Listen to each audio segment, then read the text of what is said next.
Hello beautiful peoples, welcome back to my channel learn with Sravani. So ఏం చూపిస్తా అనుకుంటున్నారా? ఇదైతే బ్లాక్ రైస్ ఏంటబ్బా అని అనుకుంటున్నారా? వైట్ రైస్లానే బ్లాక్ రైస్ కూడా ఉంటుందండి. ఇదైతే నాకు అండమాన్ నుండి మా అమ్మమ్మ గారు అయితే తెచ్చారు. అక్కడైతే కేజీ 200 అంట. ఇక్కడ మనకి మినిమం 350 నుంచి 400 ఉంటే ఉండొచ్చు. మీరు కూడా ఒకసారి సూపర్ మార్కెట్స్లో దొరికితే ట్రై చేయండి ఈ రెసిపీని. సో నేనైతే దీన్ని ఓవర్ నైట్ అయితే సోక్ చేశాను. సోక్ చేసుకొని నేను చూపించే విధంగా అయితే స్టీమ్ చేసుకొని బెల్లం పౌడర్ వేసుకొని కొబ్బరి వేసుకొని ఇలా టిఫిన్లో అయితే తిన్నాను. రోజు టిఫిన్స్ తిని తిని బోర్ కొట్టింది. ఇడ్లీ దోశ ఇలాంటివన్నీ తిని బోర్ కొట్టింది.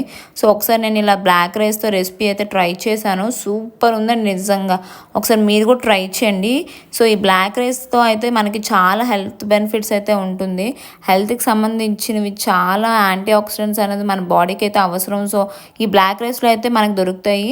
అండ్ డైట్ చేసే వాళ్ళకి కూడా కొలెస్ట్రాల్ తగ్గిస్తుంది. ఒకసారి ట్రై చేసేయండి మరి.